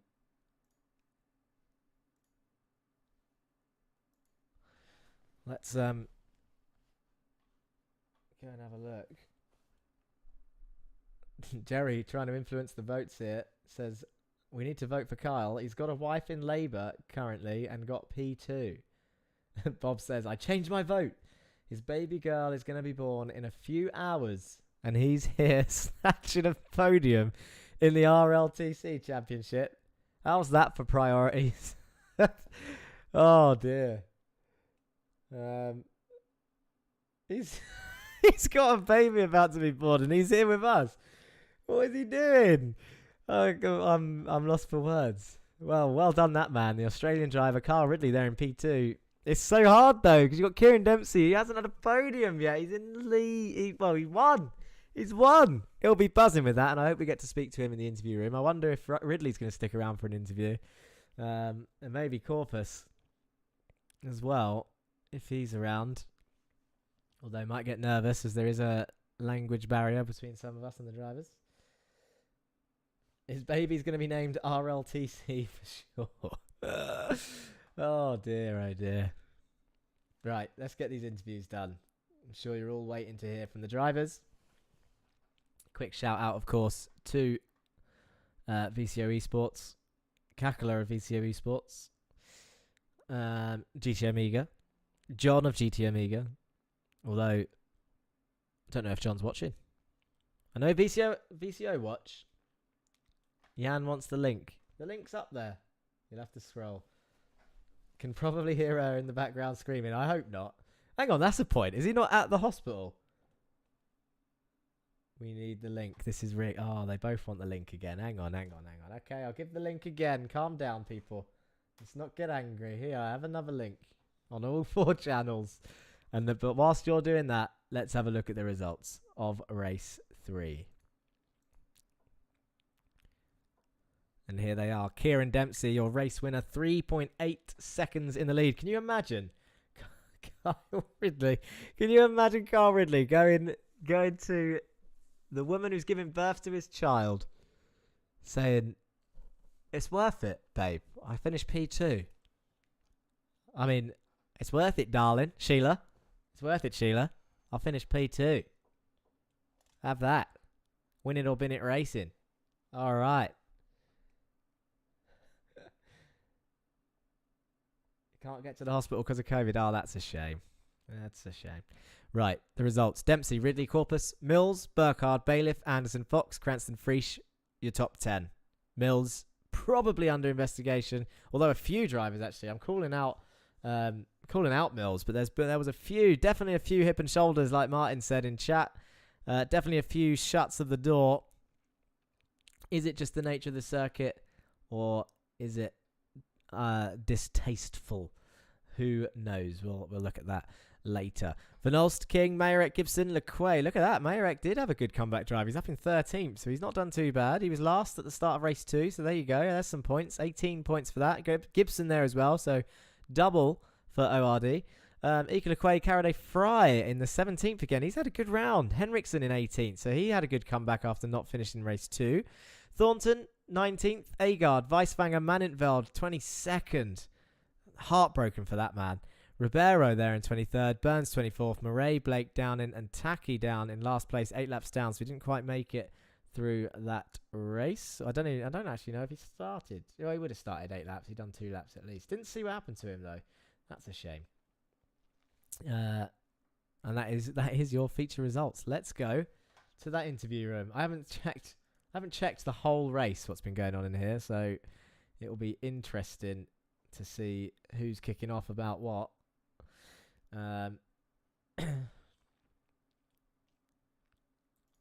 Just gonna have a quick check of the stewards room. Don't mind me. Right, let's get your man in. We're seeing him on track right now. Your race winner, first time podium sitter for the RLTC. It's Kieran Dempsey. How are you feeling? Oh, pretty amazing, man. Definitely did not expect that coming into tonight's round. And, I know it was the reverse grid, but I'll take it. Well, that's it. You have to take it. It's the same for everyone. And because of the way it gets reversed twice, we don't really see people trying to get 6th or 12th on purpose, like regularly. So it's not, I mean, we've had 1 or 2 maybe surprise race wins from these race 3s. But calling yours a surprise win, I think would be an overstatement, really, because you've been there or thereabouts for so many rounds. You nearly had a podium. Was it last time out or the time before? And we were gutted for you. You had people rooting for you in chat, and now here you are, 1 race later, just before we go into the week break, with a race win to your name. Surely that's going to give you the gusto for the final 3 rounds. Yeah, definitely. Yeah, 100%. Like, that's really lifted me now.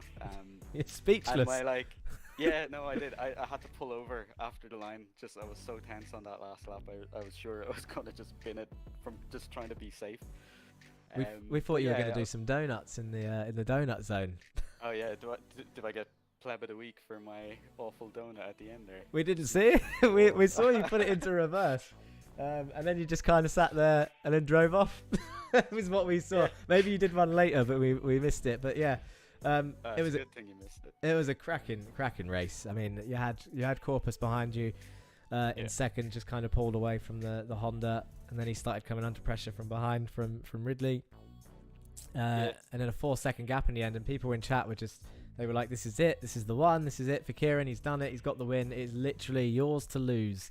And I'm sure you felt the pressure, but a Meatball Motorsport win, over the moon. Yeah, definitely. Should be some good points for us as well. So, absolutely delighted with that. And, No Don't even know worries. what to say. Yeah, well, it's good to speak to you finally, like in the interview room, obviously. Yeah. Is there anyone, for the first time, is there anyone you want to say hello or thank you to before I let you go and join the others? I'll just like say hi to my fiance Winnie and any family that ends up watching. I'll definitely be sending this to all of them afterwards. And then just to yourself for putting it on. It's been fantastic.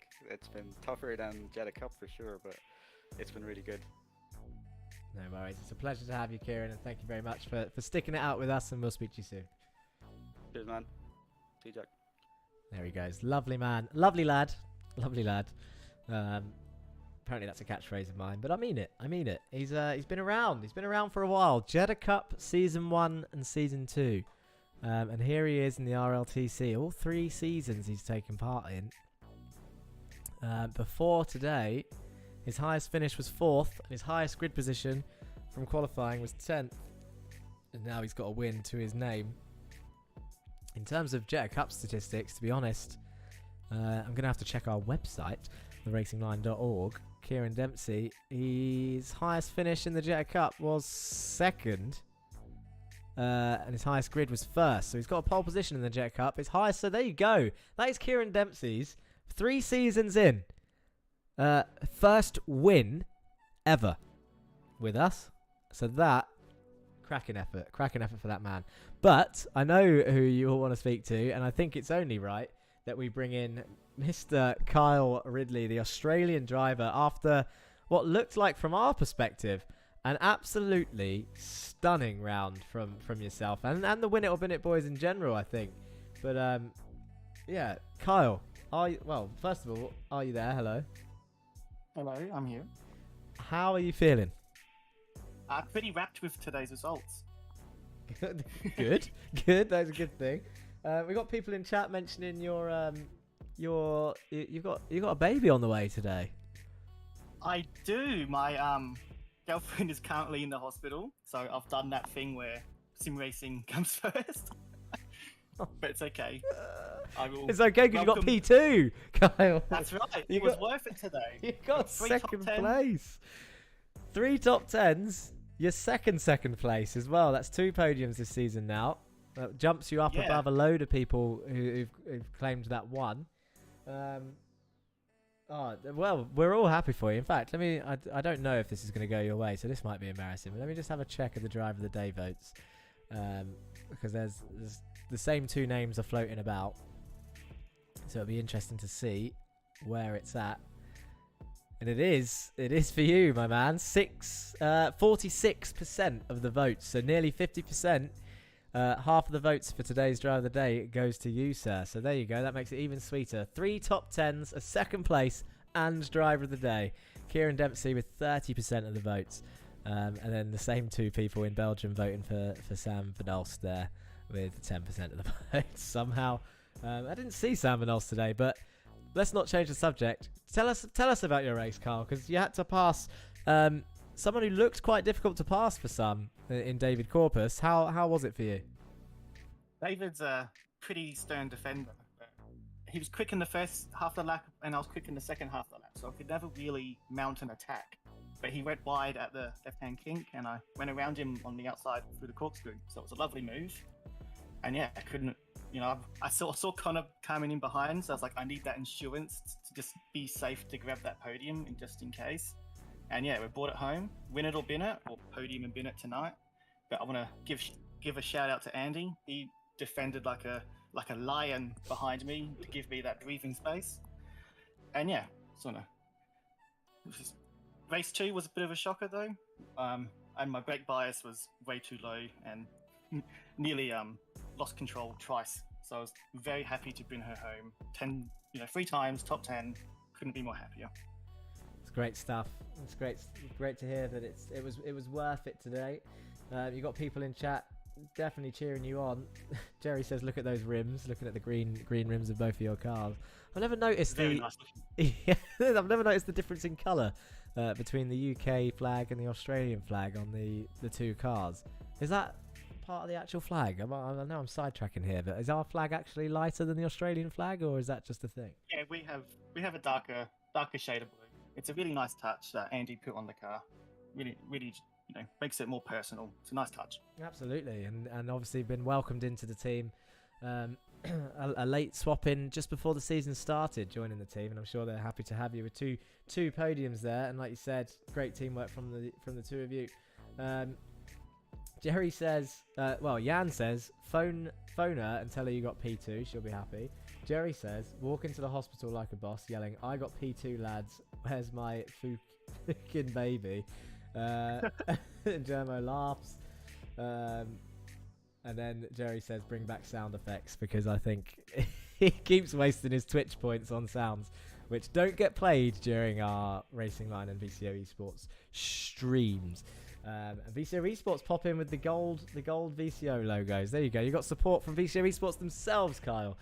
Congratulations on Driver of the Day. Before I let you go, you've said thank you to Andy already, but is there anyone you want to say hello or thank you to one more time? Just, everyone around, for the racing, win it or bin it, of course. And I want to give a shout out to Emma Rose, my baby girl, who will arrive at some point today, because of course it's Tuesday already for me. And yeah, that's about it, mate. No worries. Thank you very much, Carl. It's good to speak to you. We'll speak to you soon. Congratulations. Thanks. As well, of course. There he goes. One of the other drivers, David Corpus, first podium for that man. I thought it was going to be nice to speak to all the podium sitters in race 3 today, because we've spoken to the race winner Jake Cranston before, but I can't see Corpus. He's not normally in chat, so we will bring him in. It's only right that we bring him in. It is Jake Cranston. 2 race wins out of 3 today. How are you feeling, Jake? Yeah, good. Thank you. I'm good, thank you. Thank you for asking. Let's get one thing out the way straight away. How is racing in a brand new GT Omega cockpit feeling for you, sir? After racing at a desk for God knows how many years. It is awesome. It's just comfortable and it's just the right position. I can't fault it. It's great. And just so people who are watching are aware, whether with us or VCO Esports across, that's not because Jake used the TRL 5% off discount code to buy his GT Omega rig and he finally felt comfortable to buy one. It's because Mr. Cranston entered Season 2 of the Jetta Cup, which cost £5, by the way. £5. And $5.50 actually. $5.50, of course, to cover PayPal fees. But yeah, $5.50, and you got a GT Omega rig. I'm sat here in a GT Omega chair thinking I should have just entered, because like, I mean, you put the work in. Let's be honest. It was a tough. Both the Jetta Cup and this have shown to be tough seasons. It wasn't a walk in the park, even though the points might tell a different story. But it's glad to hear that, well, one, it's finally arrived, because it's taken a while. We're nearly at the end of this season. Unfortunately, no such prize available for this one, but I'll definitely speak to them in future to try and get something sorted like that again, maybe with more people entering as a result, to show that it's true. Jake Cranston did win a GT Omega cockpit for $5.50. Yeah. I'm jealous. Can you tell? Great deal. I'm jealous. It's You always have one. I know. Well, yeah, but I bought mine before we were partners. Before I got in contact with them, and we are where we are.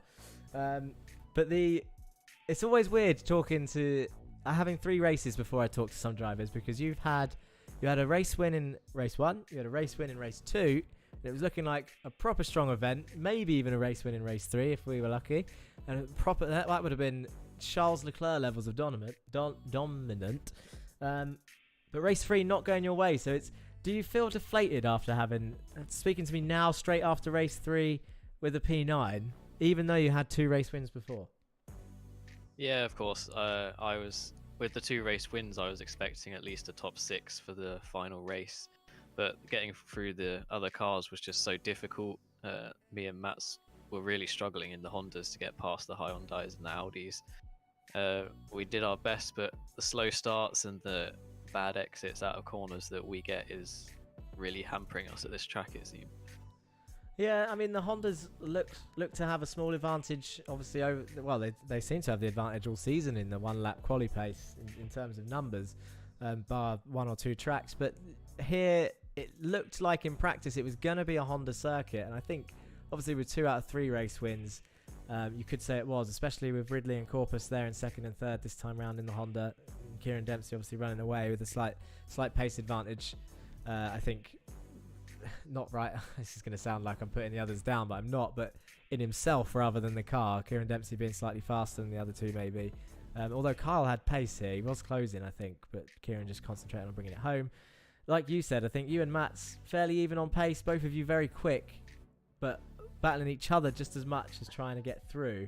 But all of you fast guys are in that area, so it just makes it almost clogs up in that area, doesn't it, to get through?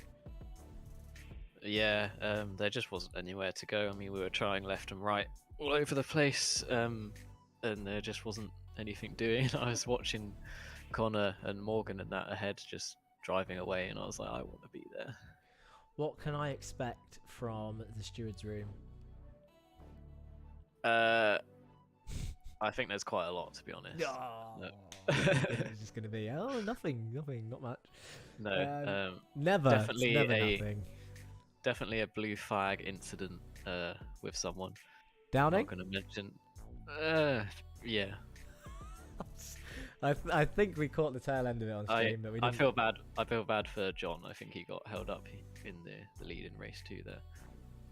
Oh, was that when it was? I thought it was race 1. Well, we'll have a look at it. We'll come back to that, and obviously we'll go through the points and whatever next time out in 2 weeks' time now, ladies and gentlemen. It is a 2-week break before the next race. Interlagos, Mr. Cranston. How are you feeling about that one?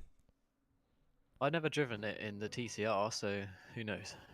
Who knows indeed. I'm sure you'll be putting in the work as usual, as the All Sports boys do. Is there anyone you want to say hello or thank you to before I let you go and we round off the stream? Hello to GT Omega. Thank you for the rig. Somebody clip that. Send it to him. Clip that. Tweet it. Because I don't know. I'm not sure. I haven't worked out their times that they're online. But I don't think it's when we're live. So we'll have to do that retrospectively. But I'm sure they'll appreciate it. Anyone else? No, sorry. No. Not even Ellen. I think she's playing The Sims in the other room. She'll be fuming. She's going to be driving in that cockpit. She'll be taking over the Jetta Cup next time round. Thank you very much, Jake. It's good to speak to you. We'll speak to you again soon. See ya. And there he goes. 2-time Jetta Cup champion. 2-time race winner today at Laguna Seca. And what a round we've had. I'm kind of lost for words. This season has been incredible so far. We've got 3 rounds left. And I hope it provides just as much action and just as little headaches in the steward's room. 2 times I've felt slightly emotional this season, and that is Jerry Agard's first podium and Kieran Dempsey's first win. And that is that. I mean, why don't I feel emotional for Cranston and others like that? It's because they win quite regularly. It's something special when an underdog does it, don't you think? Don't you agree with me? And to say they're underdogs, they've got the pace always. It just never goes their way sometimes. And then when they finally do it, it happened when Andy Fox got his first win in the Jetta Cup. That was another one. And the longer we do this, the more people that join us, the more people we meet, the more people that become part of this community, whether you're here with us at the Racing Line or watching us on VCO. We greatly appreciate it. Thank you for coming along for the ride. And we hope you stick it out, because there's just an unlimited amount of drivers out there, and I'm glad to meet them all, egos and everything. Obviously some more than others, and it really does mean a lot. So thank you from myself, Jack Johns, here at the Racing Line. This is pretty much it from me. So if I don't see you on track this week, I'll see you next week for the next video here on the Racing Line. 2 weeks till the RLTC. See you then. Peace.